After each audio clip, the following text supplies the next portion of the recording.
ఇక శ్రీలంక అధ్యక్ష ఎన్నికల్లో సంచలనం నమోదు కాబోతుంది. ప్రస్తుతం జరుగుతున్న కౌంటింగ్ లో జనతా విముక్తి పెరమయి పార్టీ చీఫ్ అనూర కుమార దిస్సనాయకే స్పష్టమైన మెజార్టీతో దూసుకుపోతున్నారు. ఇప్పటివరకు జరిగిన ఓట్ల లెక్కింపులో ఏకంగా 53% ఓట్లు సాధించుకున్నారు అనూర కుమార.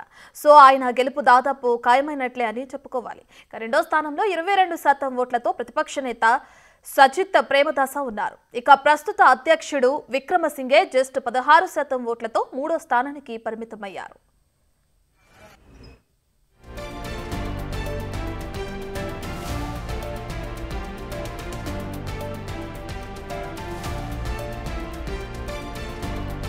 ఈ ఎన్నికల్లో దిస్సనాయకే ముందున్నట్లు మొదటి నుంచి సర్వేలు చెబుతూ వస్తున్నాయి. ఇప్పుడు ఈ సర్వే ఫలితాలను నిజం చేస్తూ అనూర దూసుకుపోతున్నారు. ఈసారి ఎన్నికల్లో కూడా ఏకంగా 75% మంది తమ ఓటు హక్కును వినియోగించుకోనున్నారు.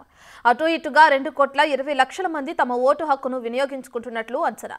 నిజానికి ఎన్నికల్లో 38 మంది అభ్యర్థులు బరిలోకి దిగగా పోటీ మాత్రం ముగ్గురి మధ్య ఉంది.